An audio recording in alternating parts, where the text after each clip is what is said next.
I'm very excited this morning. I don't know about you because we're busy making history in this church. Can you hear me clearly? Or must I? Okay. Okay, I will talk louder. It's a very special day for Dorcas and Paul this morning. But not only that, it's the first dedication of children in Emmanuel Church. It's a very joyous event. And I am feeling honored to do this special service this morning. Thank you, Pastor Jaco. However, I'm going to do things slightly different. Normally, they do the dedication before the service, but my whole service is about the dedication. So I'm first going to bring the message, and then I will call the parents, Dorcas and Paul, for the exciting event in which they will make a public statement of faith to raise their child or their children under God's grace and wisdom. And then after the Lord's Prayer at the end of the service, you may bring your offering. So I'm not going to do it. There's no singing after this. Right at the end there will be. I want to talk about parenting our precious children. You know, children are precious to God.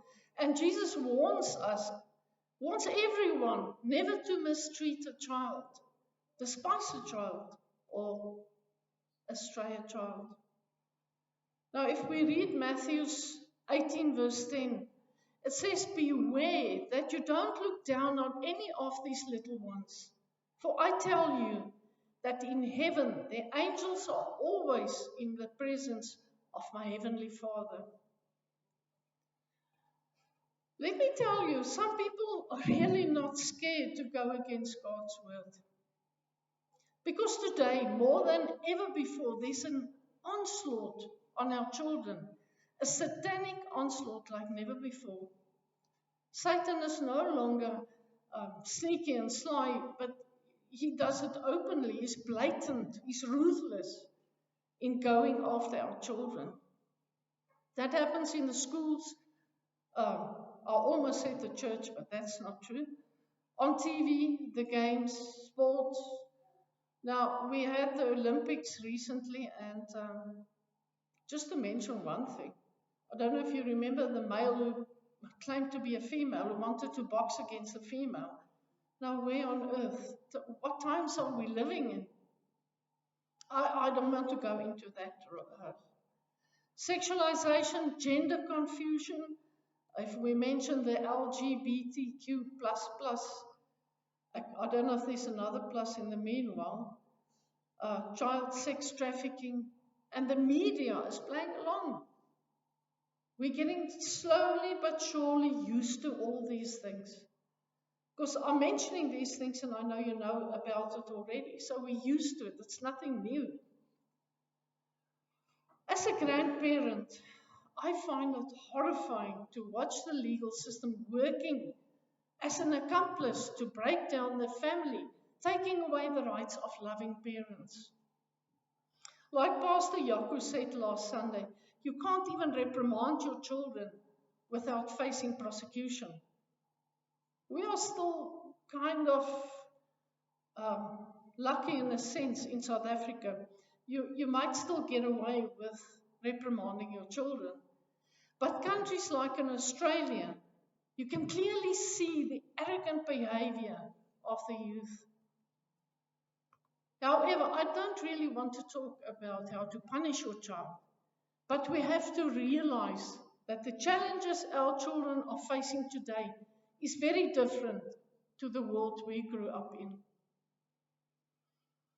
I've watched some of the so-called innocent stories on TV and YouTube that my grandchildren are watching.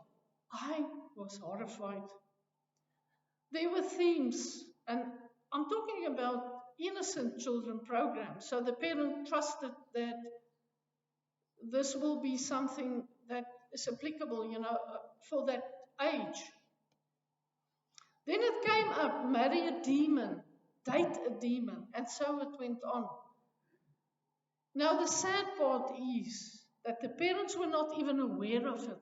until I brought it to their attention. The question is, how should we raise our children today? The Bible says that your children will always turn back to their roots. And that we get in Proverbs 22 verse 6.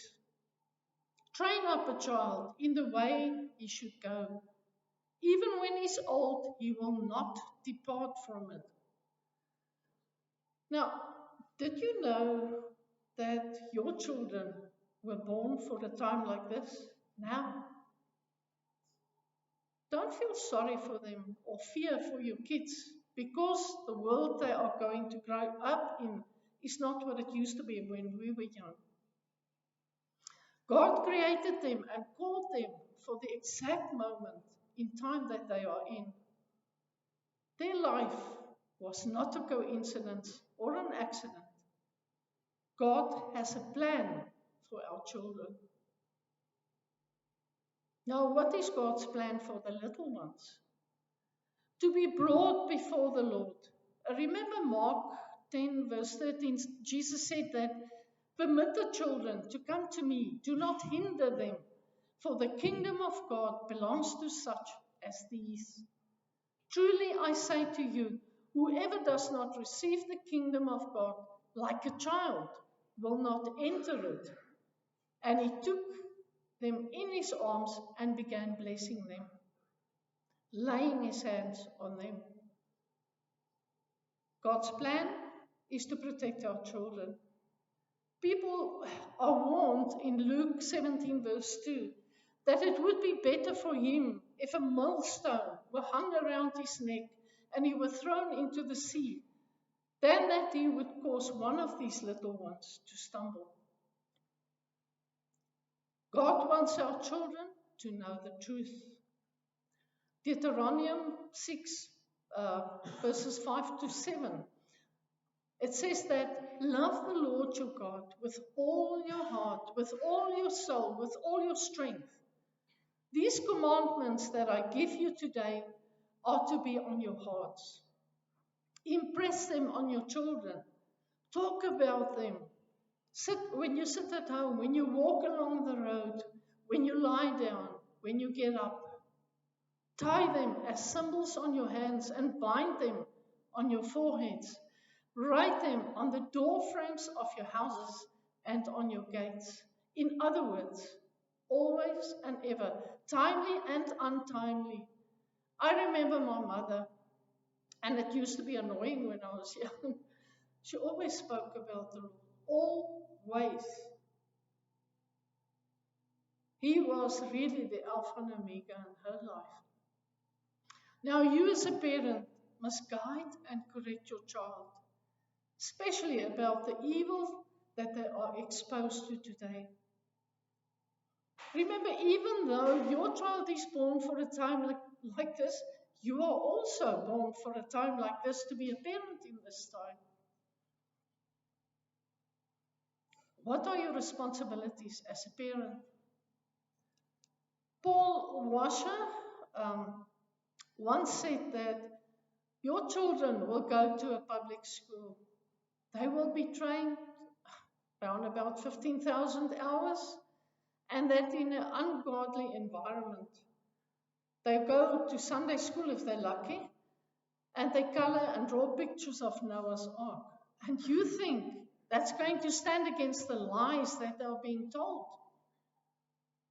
You as a parent has the responsibility to teach them about Jesus. God puts that responsibility for educating the children in faith on the parents, not on the government, not on the Sunday school teachers, not on the youth leaders. It is your responsibility. Today, children are being taught about other religions. They are taught to have a more tolerant, worldly view on religion. In other words, religions such as Hinduism, Muslim religion. Now, if you as a parent is not guiding your child to learn to love the Lord Jesus Christ, which religion are they going to follow? The one they're being taught at school or the one they see you are following at home. Parents are instruments in God's hand.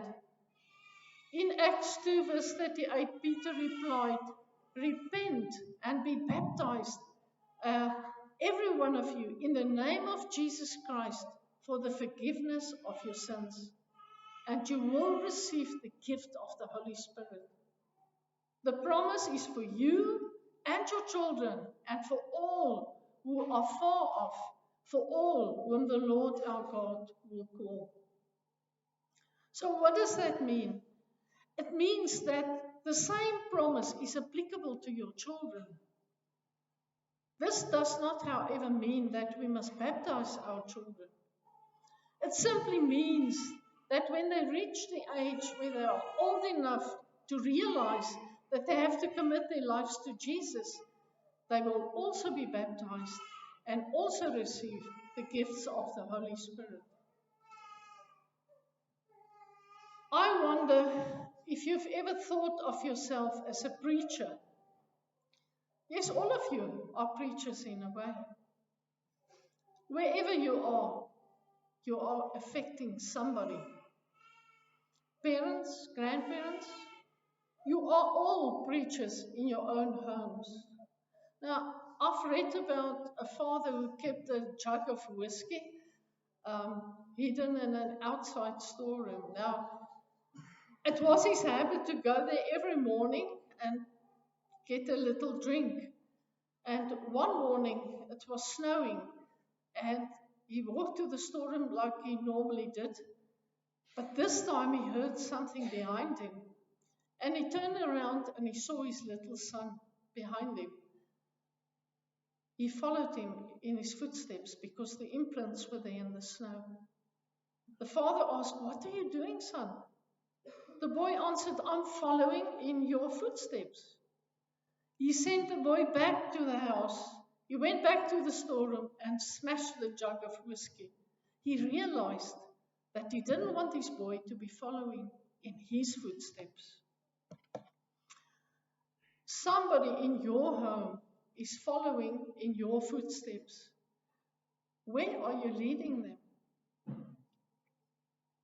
Somebody is looking at you and watching to see whether or not you mean business with God. You have an influence. That someone is your children. Now, there's a saying that I think most of us, or if everybody knows, monkey see, monkey do. You can tell your child 1,000 times to do things in a particular way, but in the end, they do as they have seen you doing things. If you never read the Bible and pray with them, chances are that they will also not do so. You must raise your child in such a way for them to know the power they walk in as children of God. Train them up in the authority of His Word. Teach them to walk in faith, knowing that God is in control. Empower them to know they can change the world. Don't teach them to be fearful and disheartened by the state of the world, but hopeful that they can do something about it. Every person in all of history has been placed in the time that they were in because of God's sovereign plan. He knew Daniel could handle the lion's den. He knew David could handle Goliath. He knew Esther could handle Haman. He knew Peter could handle persecution. He knows that your child can handle whatever challenge they are facing in their life. He created them specially for that. Don't be scared for your children, but be honored that God chose you to parent a generation that is facing the biggest challenge of our lifetime. Rise up to the challenge. Raise the Daniels, the Davids, the Esthers, the Peters, the Kanyas, the Tsepus. God isn't scratching his head, wondering what he's going to do with the mess the world is in. He has an army. He's raising up to drive back the darkness and make him known all over the earth. Don't let your fear steal the greatness God placed in them. I know it's hard to imagine them as being, besides our sweet little babies, anything else. We just want to protect them from anything that could be hard on them. But they were born for a time like this. Yes, they are born for a time like this. This is their time. Our children are capable of thriving in the face of today's challenges. Our duty as parents is to prepare them to meet those challenges head on. Remember, you as parents, grandparents, this congregation, all of us were also born for a time like this. As a church, we are part of an extended family of God. It takes a village to raise a child. Now, that's a famous saying. But let me tell you, it takes a church to raise a child, because it is in the church that our children find a whole community of adults who love them, who have deep concern for them, and who are eager to see them to come to faith and grow in godly character. This village is not there just to keep them in line when they get unruly, but to experience the joy of seeing them grow up in God and grow up for God. We as a congregation also have a responsibility. As a church, we need to make Jesus Christ more accessible to children and place their spiritual development as top priority, in line with the warnings that Christ made regarding our causing them to stumble. Let us then strengthen the parents to raise their children in the ways of the Lord. Let us set the example. Let us be the encouragers and loving friends who are there to guide and support the parents and show compassion and understanding when they fail. To remind them that even when they fail, God is still at work caring for their children. Excuse me. Amen. You can put that song on softly. Dorcas, Paul, your little children, Johanna and Susan, would you mind coming to the front, please?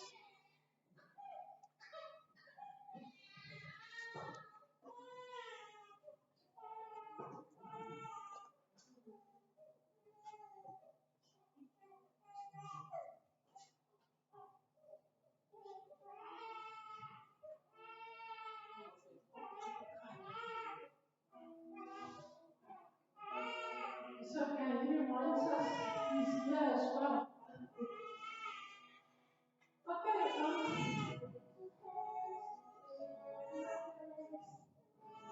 Paul and Dorcas have decided to dedicate their two children to the Lord. They want to make it known that they want to raise them in the ways of the Lord.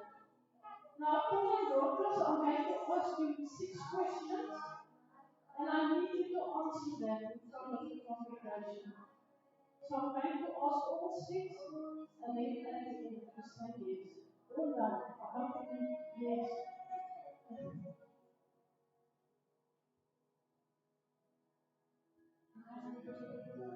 Do you too undertake to pray and ask God to speak to your heart about parenting in the power of the Holy Spirit? Louder?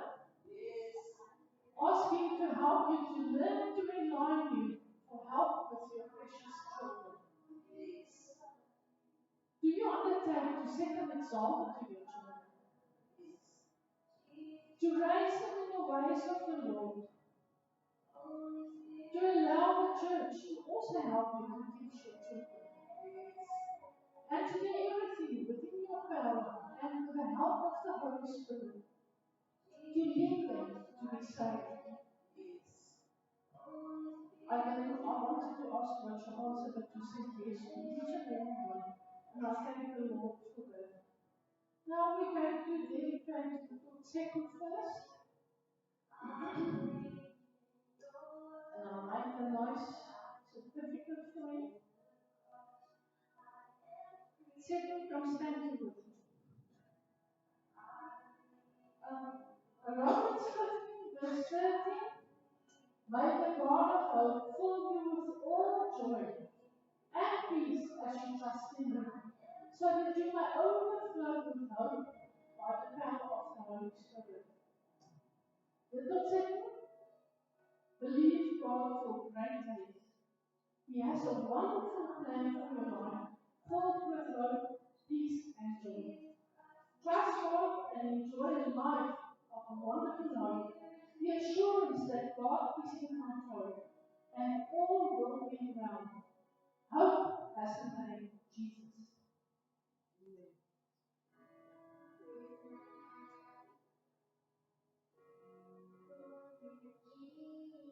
I anoint you in the name of the Father, the Son, and the Holy Spirit.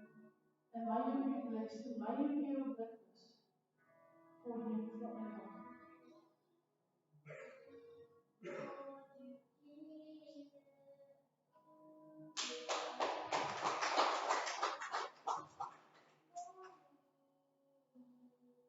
Little camera, one day you will look at the video and you will remember. Isaiah 60, verse 1.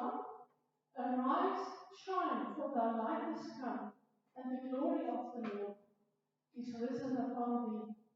Little camera, may you always remember that when a light shines out from God's people, that is so attractive that it cannot be ignored. May your light shine in such a way that others will see the light of Jesus in you. I bless you and anoint you in the name of the Father, the Son, and the Holy Spirit. May you be blessed. Okay, you're blessed.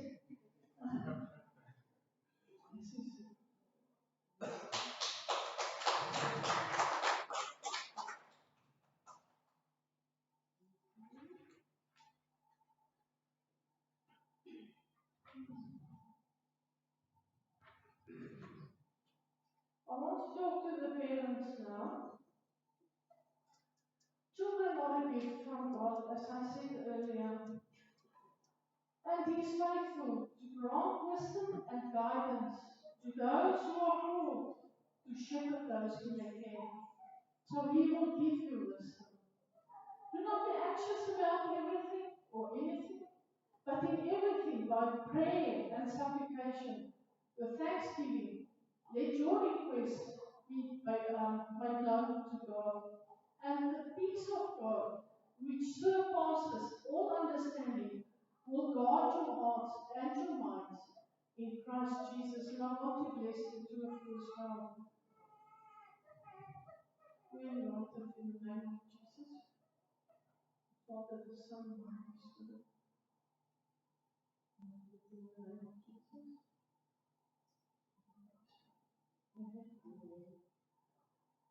Thank you. Can you give them a...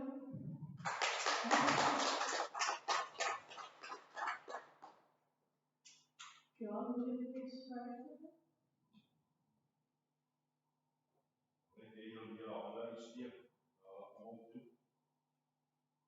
Dankie ons Vader wat in die hemel is, dat U 'n gawe van God gegee het, om 'n kind in die wêreld te bring, en dit vir sy ouers te gee, sê, pas hom op, hy is kosbaar vir my, ek het klaar 'n pad wat ek met hom gaan stap, ek het klaar geweet wat ek met hom gaan doen. Dankie Vader, vir al wat U vir ons hier doen.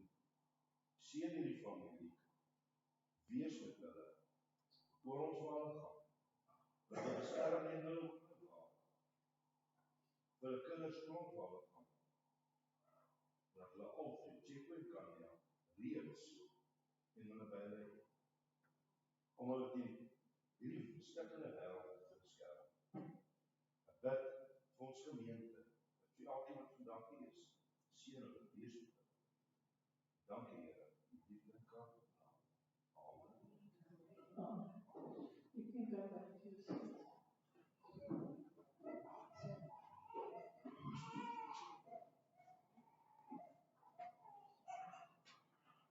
I want us all to stand and listen to the last song, God's Prayer, as it was sung by Dozy. Please sing along. I think most of you know the words. And then after that, I just want you to keep on standing so that I can bless the congregation.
Just stay standing, please.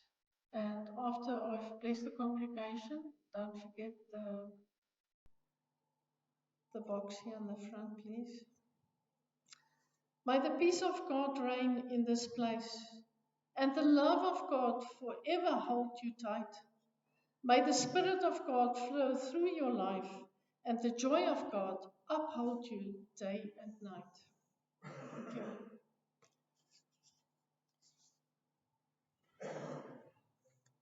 There's tea and coffee and a lot of things to eat.